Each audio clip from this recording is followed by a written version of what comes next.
os fenômenos geológicos globais, evidências e implicações. Nós vamos verificar que, ao olharmos para o mundo ao nosso redor, no campo da geologia, nós vamos identificar alguns fenômenos que ocorreram no passado, de amplitude global, e que, infelizmente, muito embora seja um assunto diretamente ligado com a geologia, a maneira como esse tema vai ser abordado aqui não ocorre no meio acadêmico, infelizmente. Então, como introdução, eu faço essa pergunta: que história os fósseis têm a nos revelar? Quando olho um fóssil, eu creio que vocês vão ter oportunidade nesses cursos que estão sendo oferecidos, ter realmente um contato visual com números ilustrações dos fósseis. Mas eu creio que cada um já viu fóssil em algum momento de sua vida. Os meios de comunicação transmitem constantemente, os museus aí no Brasil e fora do Brasil, os fósseis. Realmente, quando se fala em uma grande catástrofe, o elemento principalmente são os fósseis. Então, aqui está uma ilustração bastante simples de um corte geológico, onde você vê aí alguns fósseis representados. As camadas realmente são quase plano paralelas, horizontais, subhorizontais, repleta de fósseis. Em quanto tempo eles foram sobrepostos e há quanto tempo atrás? Então, são duas perguntas aí.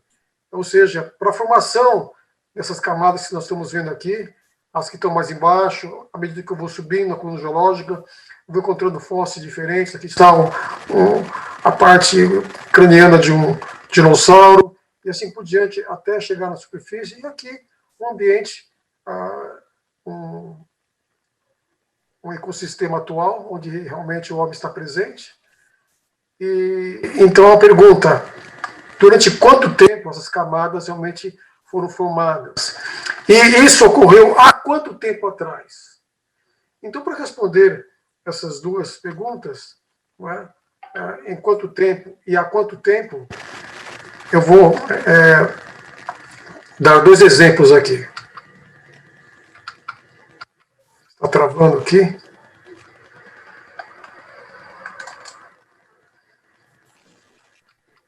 Ok.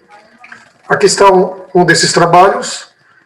Ele foi produzido por alguns cientistas. Esses nomes aqui: Raul Esperanti, Leonard Brand, Kevin e Orlando. Nem todos aqui, eu creio, são criacionistas, mas ele foi publicado numa revista muito conceituada, a revista Paleogeography, Paleoclimatology e Paleoecology. Uma revista realmente muito conceituada nos meios acadêmicos. Então, um trabalho científico. Mas tem um detalhe: é uma coisa raríssima. A pesquisa que vocês estão vendo aí, na verdade, o resultado de uma pesquisa, ele resultou no doutorado, no PhD, Raul Esperanti. E eu creio que ele vai participar do projeto de vocês. E, posteriormente, juntamente com o Leonard Brand, muitos artigos foram publicados. E a fundamentação dessa pesquisa, ela não foi influenciada pelo paradigma do tempo profundo, ou seja, os milhões de anos estabelecidos pela datação radiométrica. Então, é por isso que os resultados são surpreendentes. Então, eu fico pensando: quanto tempo desperdiçado com linhas realmente de pesquisa que não reflete, às vezes, uma realidade. E aqui eu tenho um artigo, são vários artigos publicados, e talvez seja mais importante esse, em que pesquisas sérias foram feitas e o resultado realmente é bastante diferente. O viés utilizado, ou seja, os resultados refletem realmente a não influência do tempo profundo, que é algo convencional nos cursos de geologia do mundo inteiro. Então, aqui está o Raul Esperanti, aqui à esquerda. Então, eu vou colocar parte por parte, mas vamos lá. Formação Pisco, Mioceno e Plioceno, seria mais ou menos no topo da coluna geológica. Milhares de cetáceos, são baleias fósseis em posição de vida, foram encontrados na Formação Pisco, no Peru. E as camadas estão situadas a 30 quilômetros do litoral peruano, mas que no passado, evidentemente, estavam totalmente cobertas pela água. Na região foram identificadas múltiplas camadas contendo fósseis, além de baleias, golfinhos, leões marinhos, tartarugas, pinguins, etc. Ou seja, é uma formação com uma litologia mais ou menos heterogênea, não é? E essas baleias estão em posição de nado. É como se estivessem nadando, de repente elas foram envolvidas por esse sedimento da Formação Pisco e acabaram morrendo de maneira súbita. E é impressionante o estado de preservação desses fósseis. Eu tive o privilégio, creio que o Dr. Marcos também teve, e quem sabe mais alguns de vocês que estão hoje conosco, algumas características dos fósseis de baleia. Posição de vida, como já disse, não é? Quer dizer, é uma morte súbita. A maioria dos espécimes dessas baleias estão com os ossos inteiramente articulados. Ou seja, essa onde o Raul Esperante está sentado em cima dela, não é? Ela está inteirinha. Não é? Você vê em alguns outros lugares partes da baleia. Talvez a parte craniana mais preservada, a coluna, outras partes estão ausentes, mas o grau de preservação é o mesmo. Porque algumas estão inteiras e outras realmente estão desarticuladas e parte delas apenas foram preservadas.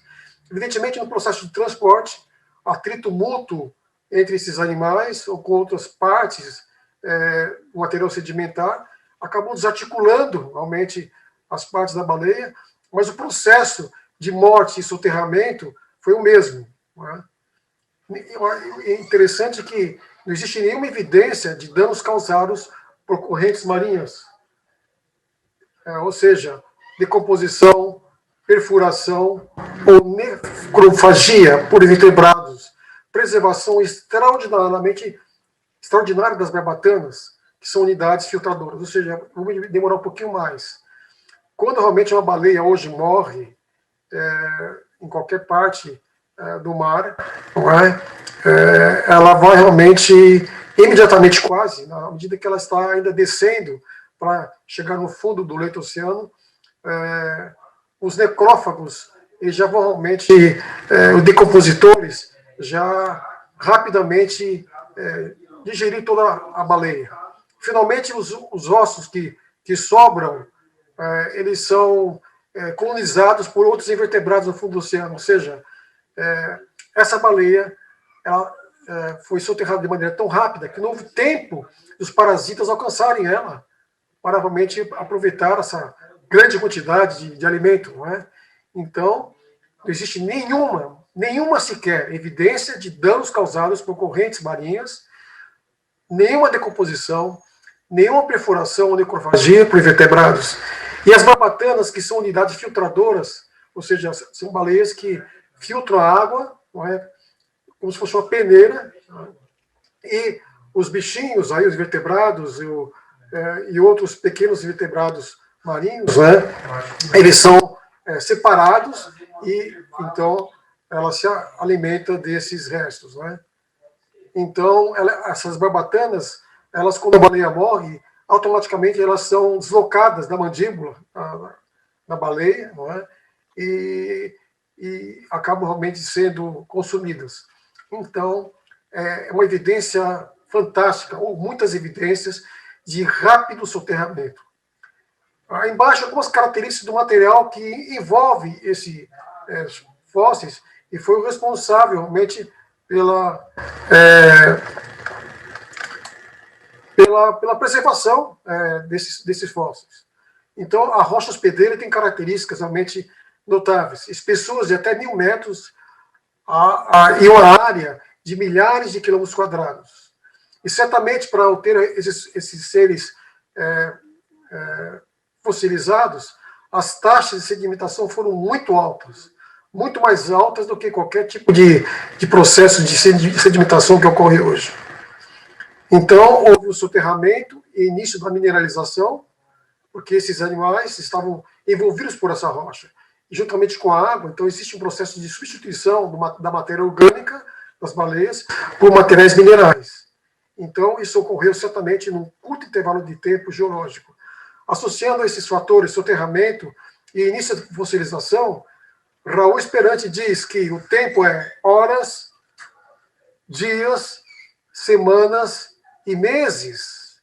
Ou seja, eu estou analisando uma camada espessa de material rochoso, contendo milhares de fósseis, não é? E a formação dessa material, dessa rocha com os fósseis, horas, dias, semanas e meses. Nada a ver com os milhões de anos estabelecidos pela geologia convencional. Então, vamos ver se eu consigo passar para o próximo aí. Se alguém tiver no controle, quiser passar para o próximo slide aqui, meu controle não está obedecendo. Vamos ver aqui se eu consigo passar.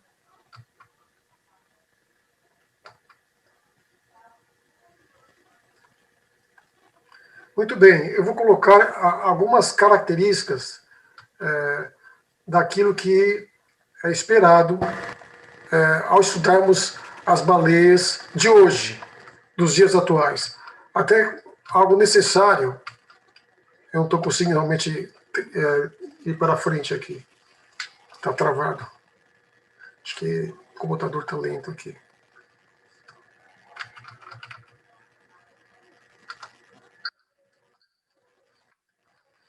Opa, agora foi.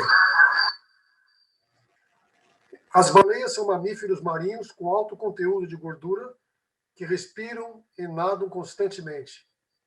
Logo após a sua morte, inicia-se a decomposição bacteriana, bem como a ação dos necrófagos na carcaça, removendo a carne e a gordura até que em milhões de anos? Não. Em poucos meses, os ossos fiquem totalmente expostos. Os processos de modificação dos restos da carcaça continuam, até realmente ela ser totalmente, desaparecer totalmente.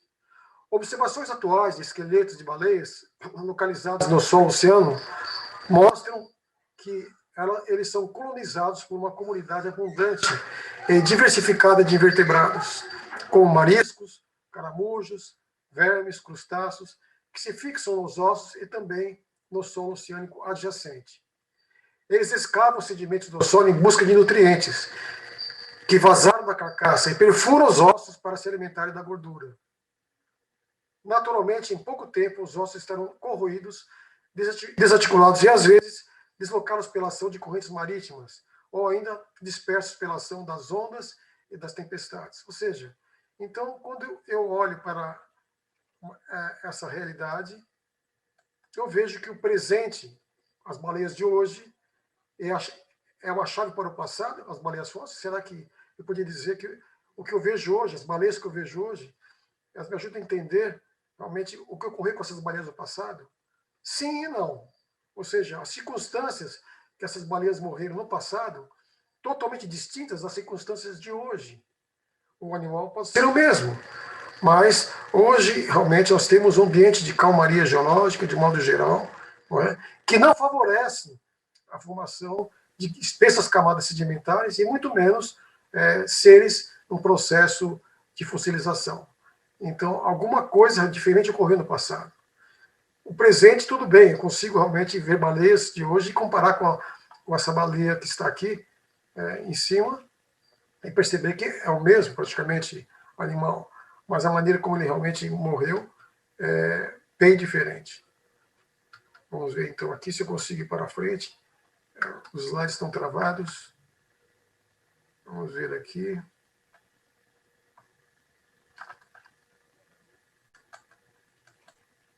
Opa, agora foi. Então, opa, mas foi muito assim. Agora vem um próximo exemplo. A pergunta, então, inicial. Em quanto tempo realmente se formaram os fósseis com as respectivas camadas sedimentares? Nós vimos aí que o paradigma estabelecido pelos trabalhos de Esperante fala em dias, horas, dias, semanas e meses, e não milhões de anos. Agora, há quanto tempo atrás ocorreu isso? Então, esse trabalho de uma cientista não criacionista, que eu saiba, Mary Schweitzer, ela encontrou realmente algo impressionante. tecidos moles e vasos, preservação celular em Tiranossauro Rex, ou seja, um dinossauro que morreu no passado, e ao examinar um dos ossos desse animal, verificou na parte interna dos ossos, na medula, percebeu que havia realmente material orgânico não mineralizado. Vamos ver realmente a descrição que ela faz realmente a esse respeito. Então, os dinossauros, segundo a geologia convencional, viveram milhões de anos atrás. Né? Isso é estabelecido pela datação radiométrica. Viveram milhões de anos, ou na realidade milhares de anos. Por que estou falando milhares de anos? Porque pesquisas foram feitas em cima desses restos e encontraram-se coisas realmente impressionantes. Muito bem, agora as coisas estão funcionando. Aí está uma imagem de Mary Schweitzer. Ela é uma pesquisadora experiente e ela realmente escreveu aqui embaixo. Na formação Hell Creek, em Montana, em rochas areníticas do Cretáceo, repleta de uma grande variedade de fósseis, invertebrados, crocodilos, sapos, salamandras, peixes, mamíferos, plantas, répteis, anfíbios, tartarugas, pterossauros, dinossauros. Note, são animais que vivem em ambientes diferentes. Né? Alguns terrestres, alguns realmente são marinhos. É como se, de alguma forma, por ocasião de algum cataclismo passado, a formação Hell Creek, ela acabou realmente sendo formada a partir, quem sabe, de mega tsunamis que varreram áreas continentais, diferentes realmente ambientes, diferentes nichos ecológicos, e acabaram realmente depositando rapidamente essas camadas. Então, no caso específico do T-Rex, então, ela estudou e verificou a preservação de matéria orgânica não mineralizada. O material original, tecido orgânico mole, então identificado, inclui vasos sanguíneos, translúcidos, ramificados, ocos e flexíveis, células endoteliais com núcleos, tecido ósseo, osteócitos, sequência das proteínas de colágeno e outras microestruturas orgânicas de onde seria possível, em princípio, extrair o próprio DNA, bem como outras moléculas orgânicas.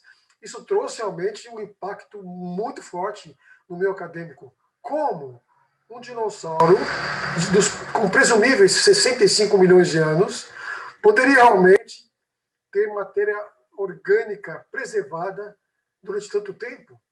E estão muito bem preservadas. Inclusive, essa frase de Mary Schweitzer, ela realmente encontra eco naquilo que realmente é passível de se verificar e comprovar nessas camadas da formação Hell Creek. Todas as estruturas orgânicas encontradas, essas mencionadas aí em cima e outras, são praticamente idênticas às de organismos atuais. E ela diz, textualmente, ao analisar esses tecidos, era exatamente como estar olhando um corte de osso moderno. Quem sabe de um cão, de um leão, que vive nos dias de hoje. Então, isso é digno de nota. E aqui algumas imagens mostrando células sanguíneas e outros tecidos realmente encontrados no osso de um dinossauro. Muito bem, então, a datação radiométrica que estabelece realmente que esses animais viveram há 65, 70 milhões de anos atrás, parece que não está de acordo com aquilo que foi encontrado nesses dinossauros. Mas por que eu falei milhares de anos? Porque alguns pesquisadores resolveram realmente utilizar o material semelhante de Mary Schweitzer para verificar se havia possibilidade de estudar em outra direção esses tecidos orgânicos. Muito bem, se eles não podem ser muito antigos, porque não sobreviveriam tanto tempo assim, essa matéria orgânica tão bem preservada, então, simplesmente, alguém resolveu procurar carbono 14, já que a matéria orgânica está preservada, e encontrar um carbono 14. E carbono 14, no máximo, ele estabelece datas, mas no campo da arqueologia, que não passa algumas dezenas de milhares de anos. Não é? Então, simplesmente o carbono 14 foi encontrado, não é?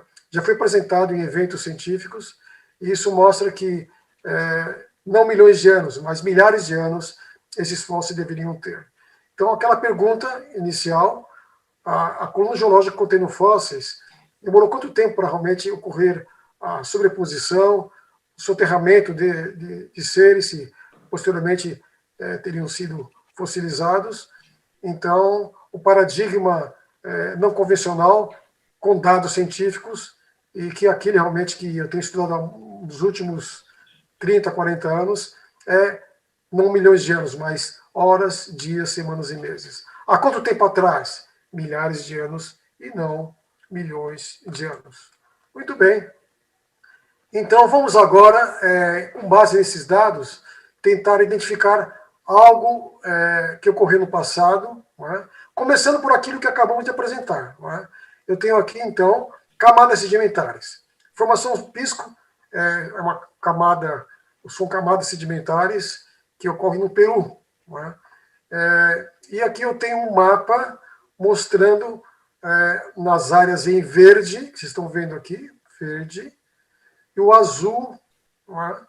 Um pouquinho mais escuro, são as plataformas marítimas, não é? Marinhas, e aqui as bacias intracratônicas, as bacias, todas essas formações contêm o quê? Contém, nós chamamos, está aqui embaixo escrito, né? São as chamadas bacias sedimentares fanerozoicas.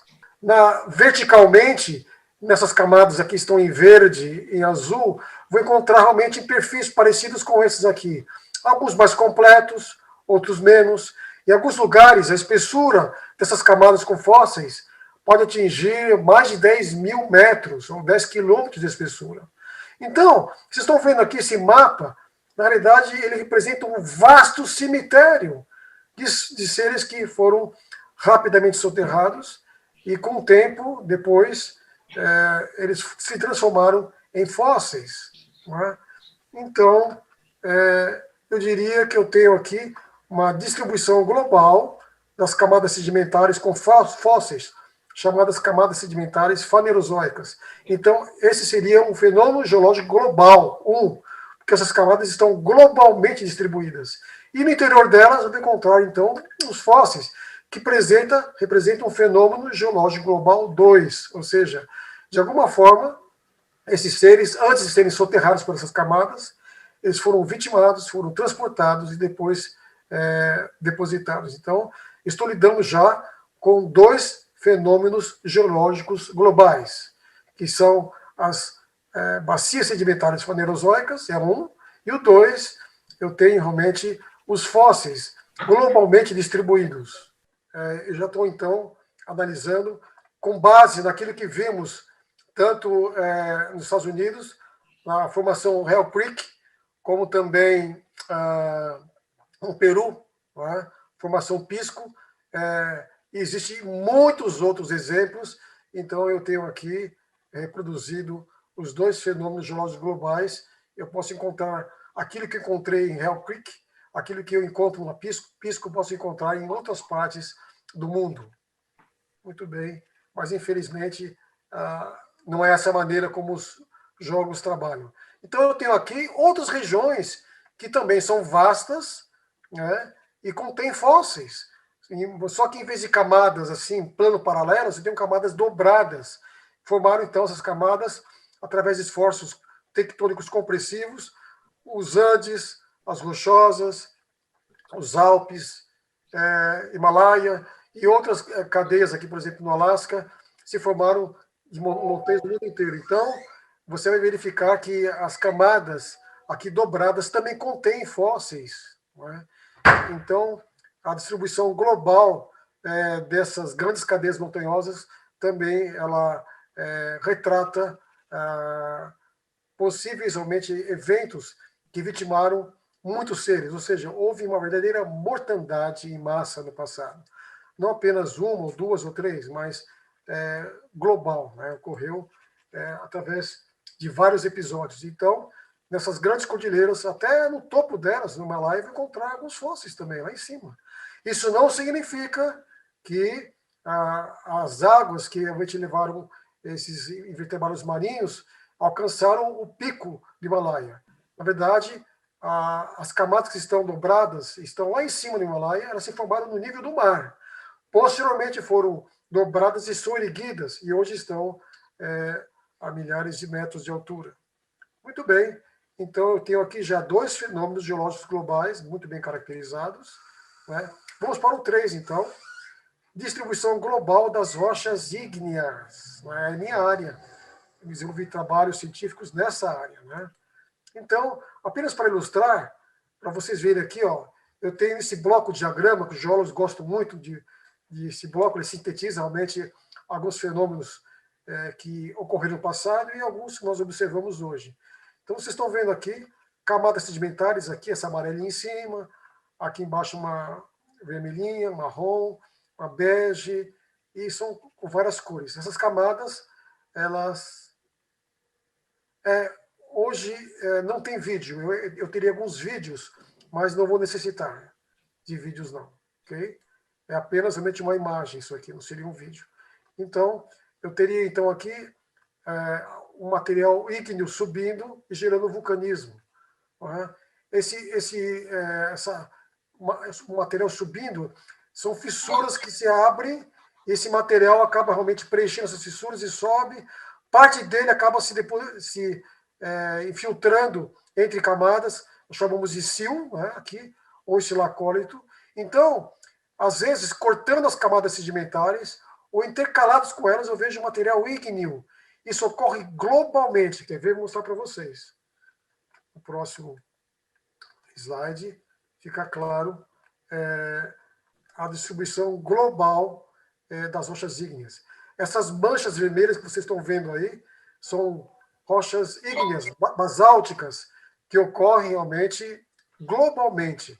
Essa aqui que eu estou colocando aqui, o cursor aqui, é onde eu desenvolvi meus trabalhos de mestrado e doutorado. É a grande província ígnea do Paraná. Parte dela ocorre aqui e parte ocorre aqui na África, na região de Namíbia. E eu percebo que entre uma e outra existem aqui marcas que estão no leito do oceano, de alguma forma mostrando o trajeto, ou seja, essa parte aqui estava colada com essa. E depois se separou. Mas eu tive oportunidade de conhecer alguma dessas províncias. Além dessa, que eu já mencionei, eu vou colocar aqui para vocês enxergarem melhor.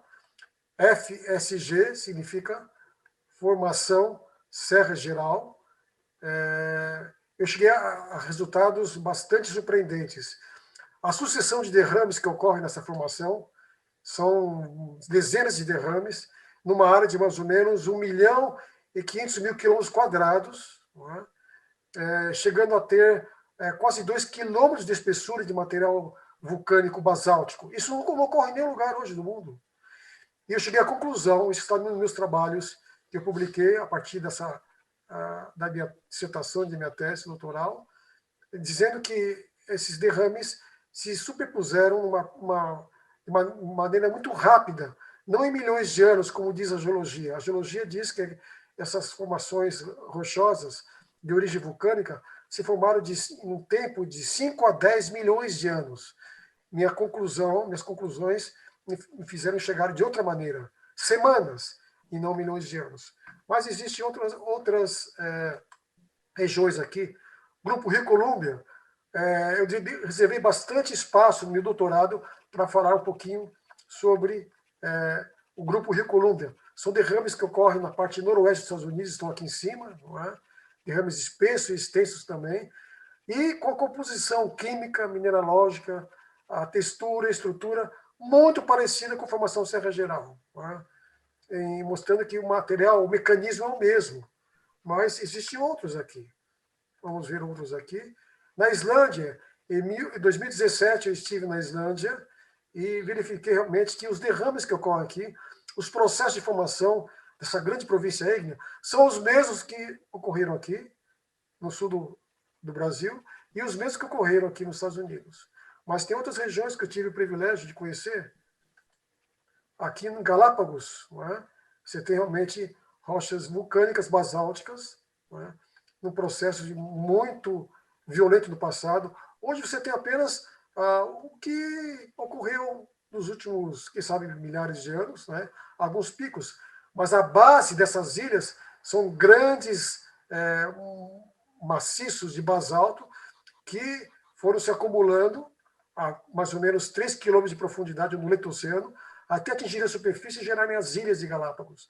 Então, você vê muito fácil identificar que os processos foram muito fortes e depois foram diminuindo com o tempo, até hoje chegaram em uma maneira assim que dá para sobreviver mesmo com esses fenômenos, com exceção de alguns que são inesperados e violentos. Cabo Verde, da mesma forma, só que em vez no Atlântico, no Pacífico, agora no Atlântico, as rochas que ocorrem aqui em Cabo Verde, Galápagos, Formação Serra Geral, Grupo Rio Colombo, Islândia, são os mesmos basaltos que eu estudei.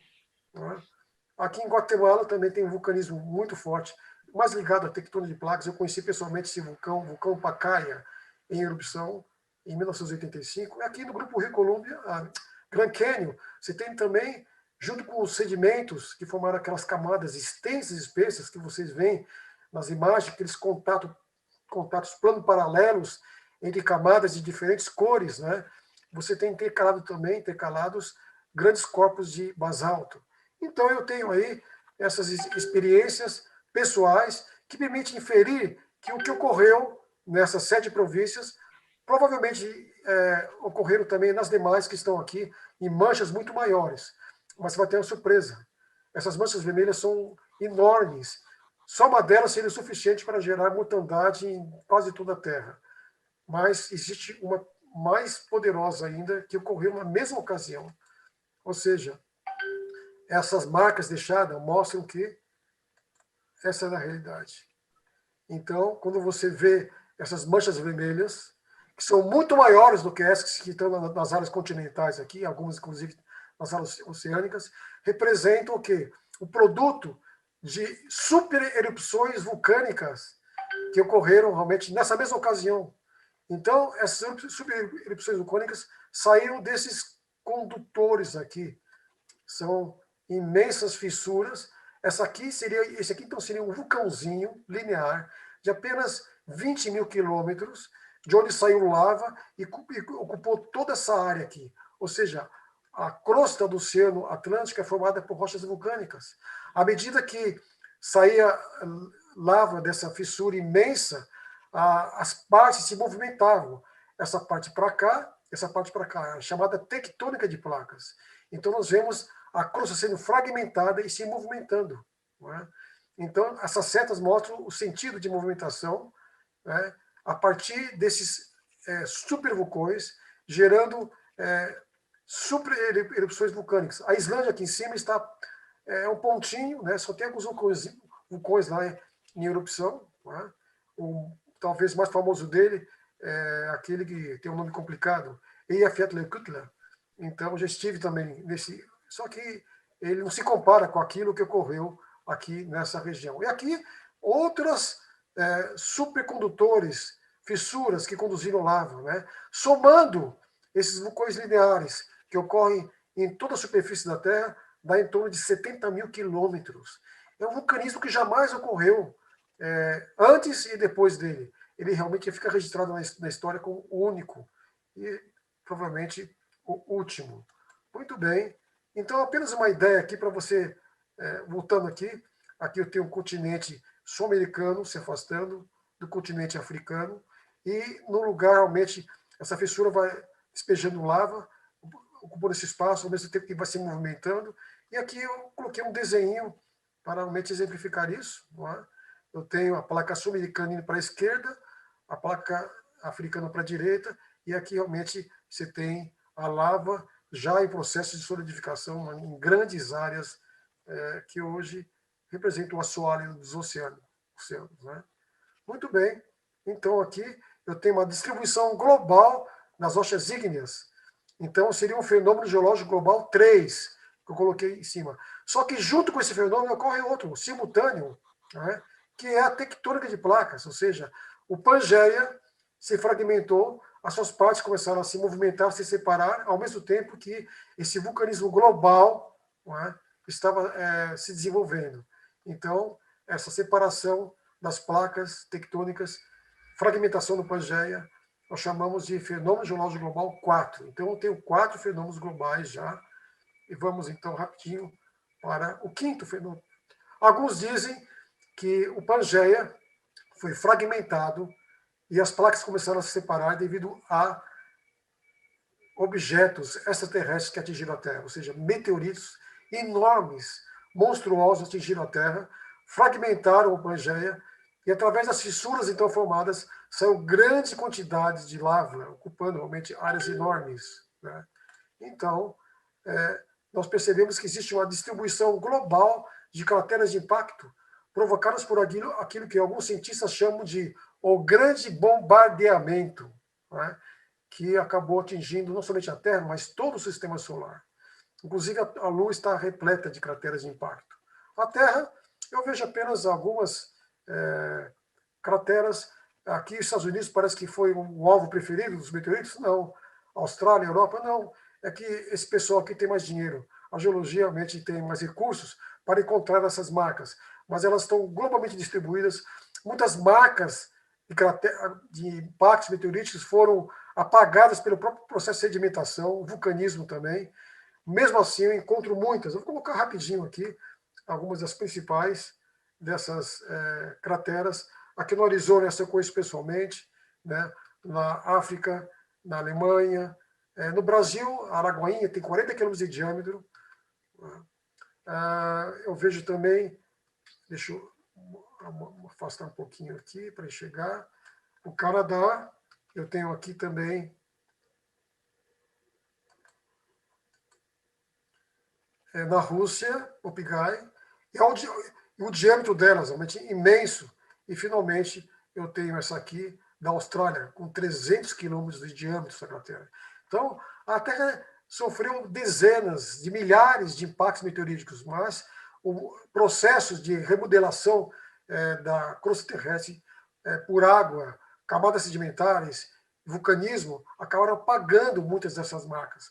Mesmo assim, eu consigo encontrar muitas no mundo inteiro. Então, vamos finalmente para o sexto fenômeno global. Então, o quinto, impactos meteoríticos, e o sexto, o que ocorreria se meteoritos caíssem na superfície dos mares que existiam antigamente, os mares primitivos, oceanos, em formação, gerariam mega tsunamis e ondas enormes. Essas ondas, então, realmente teriam um papel equivalente à ação devastadora de grandes volumes de água.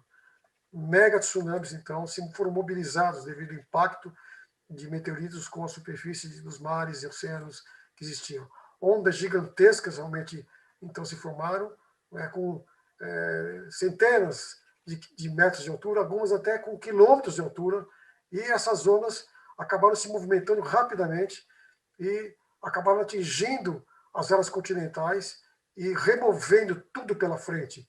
Rochas, aqui dá para ver um triceratops aqui já morto, blocos de rocha monstruosos, vegetação, o fogo ainda resultando da liberação de energia térmica a partir da energia cinética, o impacto de meteoritos com quilômetros de diâmetro atingindo a Terra. Então, essa energia cinética se transforma em energia térmica e essas ondas, embora já tenham percorrido milhares de quilômetros, ainda estão incandescentes.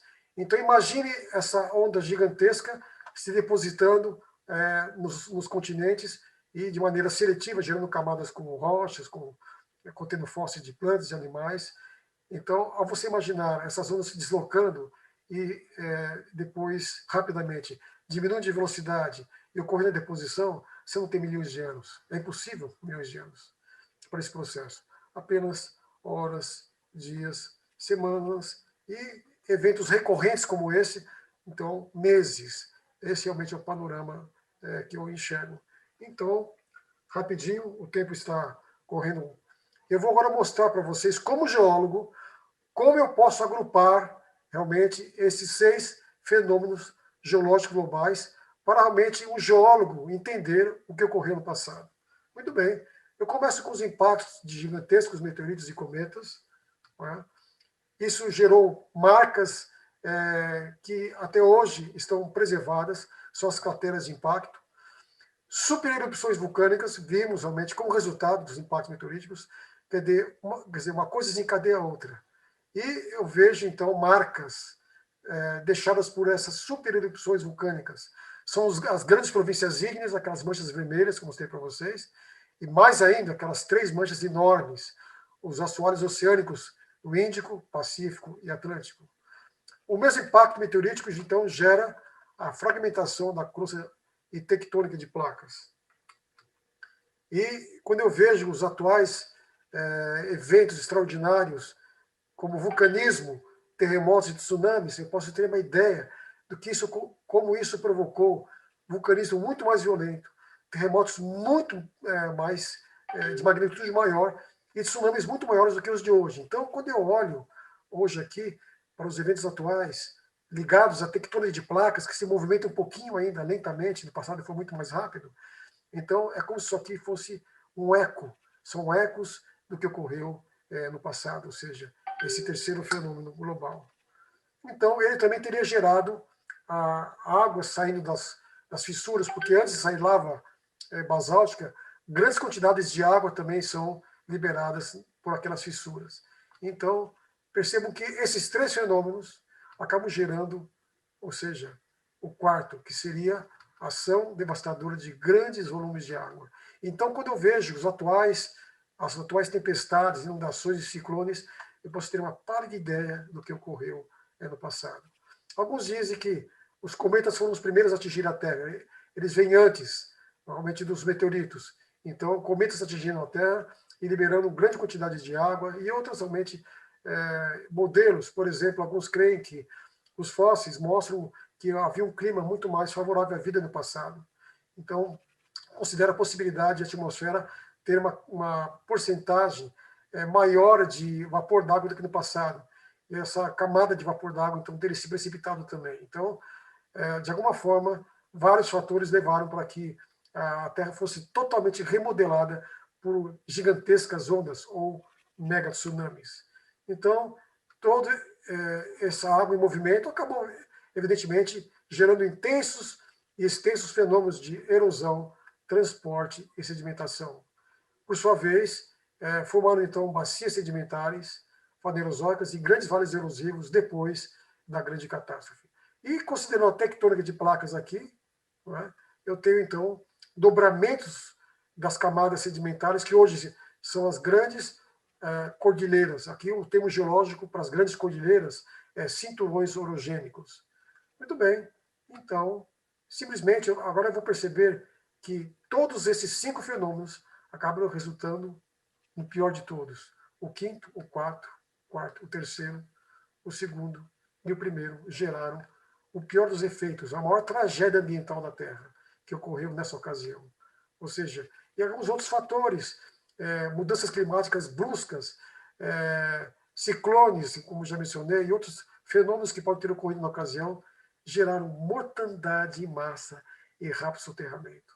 Então, percebam que as camadas, então, contam essa história, porque esses seres que sofreram essa mortandade em massa estão hoje sob a forma de fósseis.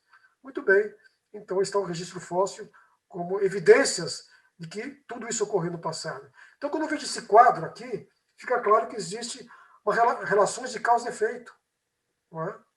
Ou seja, eu tenho causas de primeira ordem, efeitos de primeira e segunda ordem, esses efeitos de primeira e segunda ordem, por sua vez, se transformam em causas de segunda e terceira ordem, e assim, efeitos de primeira e terceira ordem, causas de segunda a quarta ordem, e assim por diante, uma relação de causa e efeito, eu consigo chegar geologicamente, tranquilamente, e o efeito final, efeitos de primeira a quinta ordem, geraram, então, aquilo que nós chamamos de registro fóssil.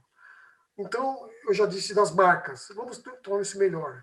As crateras de impacto, então, são cicatrizes, porque por serem muito grandes, eu chamo de geocicatrizes. Então, as crateras de impacto são cicatrizes de algo que ocorreu no passado. A Terra foi ferida de maneira terrível, né? Deixando realmente essa geocicatriz é que permite eu inferir esses dados que aqui estão. Aqui eu tenho mais algumas geocicatrizes, né? As grandes províncias ígneas, o solo oceânico, bacias sedimentares, e assim por diante. São marcas, né, deixadas por essa grande catástrofe. E o próprio registro fóssil são geocicatrizes da paleobiologia. Não é? E os geoecos. É como se, eu, quando vejo um tremendo de um terremoto, de vulcanismo violento, não é? Aquele terremoto do Japão em 2010, 2011, não é? Mega tsunamis são ecos, ou geoecos, que nos fazem pensar nesses 5 fenômenos geológicos globais que ocorreram no passado. Não é? Mais geoecos aqui, não é? Finalmente eu tenho esse quadro aqui, que reflete a maior tragédia ambiental da história da Terra. Percebam que, desses 6 fenômenos globais, tem 2 que se destacam. Mas vou colocar uma figurinha um pouquinho mais limpa. Né? Então, desses 6 fenômenos globais, 2, o quarto e o sexto, eles chamam muito a atenção, porque realmente eles se referem àqueles que refletem de maneira especial a grande tragédia ambiental que ocorreu nessa ocasião. Então, esses fenômenos geológicos globais interligados, eles realmente estão aqui representados. Aqui 2. Esses 2, além de serem inferidos a partir das evidências científicas da geologia e da paleontologia, eles também estão numa narrativa histórica dessa grande catástrofe, que se encontra na sua Bíblia, em Gênesis 6, 7, 8 e 9. Né? São realmente os 2 fenômenos que a Bíblia, de maneira clara, apresenta, especialmente em Gênesis 7 e 8. Ou seja, a água realmente afetando, destruindo a superfície inteira da Terra, e tudo que havia no seco morreu, evidentemente, animais marinhos também morreram. Então, esses 2 são científicos e bíblicos. Vamos tentar colocar isso de uma maneira um pouco clara aqui, nessa mesma figurinha, juntar aqui as evidências científicas com a narrativa histórica do dilúvio. Vamos então? Ok? Então, você lê em Gênesis 7, 1 a 11, no ano 600 da vida de Noé, aos 17 dias, no segundo mês, nesse dia romperam-se todas as fontes do grande abismo e as comportas do céu se abriram. Então, água por todos os lados, de cima, de baixo, varrendo a superfície da Terra. Isso se ajusta perfeitamente com o fenômeno 4. Muito embora a Bíblia não fale sobre meteoritos, sobre tectônica de placas, evidentemente eles estiveram presentes na ocasião. Mas o texto bíblico, referente à ação das águas na ocasião, predominaram as águas e cresceram sobremodo na terra. A arca, porém, vogava sobre as águas, ou vagava sobre as águas. Então, nós vemos aí uma nova descrição bíblica mostrando a terra inteirinha sendo afetada, ou seja, ação devastadora de grandes volumes de água. Mais um texto bíblico, Gênesis 7,19. Prevaleceram as águas excessivamente sobre a terra e cobriram todos os altos montes que havia debaixo do céu, mostrando realmente uma ação devastadora global de grandes volumes de água, retratando muito bem esse 4º fenômeno geológico global. Finalmente, fecharam-se as fontes do abismo e também as comportas do céu, e a copiosa chuva do céu se deteve. Só que, então, nós vemos 4 textos bíblicos claramente ligados à evidência científica número 4. Né? E a sexta, agora, mais alguns textos bíblicos. Tudo que tinha fôlego, tudo que tinha fôlego de vida em suas narinas, tudo que havia em terra seca, morreu. Então, mortandade de massa e rápido soterramento está claro nesse texto. Assim, está em vermelho agora, né? Assim foram exterminados todos os seres que havia sobre a face da terra. O homem e o animal, os répteis e as aves dos céus foram extintos da terra. Ficou somente Noé e os que com ele estavam na arca. Mais um texto. Pereceu toda a carne que se movia sobre a terra, tanto de aves como de animais domésticos e animais selváticos, e de todos os enxames de criaturas que povoam a terra, e todo homem. Percebam aqui, então, que houve uma mortandade em massa. nós temos, então, aqui com as evidências. E aqui embaixo, eu coloquei por último aqui, e aos 27 dias do segundo mês, no ano 601, a terra estava seca. 1 ano e 17 dias de permanência na arca. Então, desde Gênesis 7, 11 a 8, 14, que é a narrativa mais direta do dilúvio ou da grande catástrofe, é a mesma coisa? Quando eu falo em grande catástrofe, estou falando em dilúvio. Não é? Então, isso foi extremamente rápido. O tempo, a cronologia, está clara aqui na narrativa bíblica de Gênesis. E, finalmente, eu diria que eu tenho aqui evidências bíblicas e científicas da grande catástrofe. Vamos, então, para o final. Conclusão. Alguns dizem, mas não, a gente podia tentar conciliar, parece que existem algumas evidências que favorecem o evolucionismo. Não é? Olha, eu confesso para vocês que se existem evidências, realmente estão sendo mal interpretadas. Então, eu vou colocar os dois modelos geológicos para vocês perceberem a impossibilidade de associar realmente a visão convencional da geologia com a narrativa bíblica do dilúvio. Vamos, então, esse é o último slide. O registro fóssil, do Cambriano ao Mioceno, alguns consideram do Cambriano até o Cretáceo. Pode ser, mas eu vou um pouquinho mais acima. Não é? Então, esse registro fóssil aqui, ele vai ser interpretado de duas maneiras. Vamos, então, pelo evolucionismo, eu tenho, então, o registro fóssil explica da seguinte maneira. Vamos, antes, porém, colocar aqui do outro lado o criacionismo. Então, aqui à esquerda, em amarelo, você vai ter o modelo convencional da geologia e aqui o modelo catastrofista da geologia, aceito pelos criacionistas. Vamos, então, aqui, esse evolucionismo, então, acaba olhando para esse registro fóssil e, em vez de chegar realmente à catástrofe, ele enxerga uma história evolutiva da vida. Como? Não existe realmente seres de transição para estabelecer realmente esse parâmetro, mas eles assim aceitam. Já aqui não.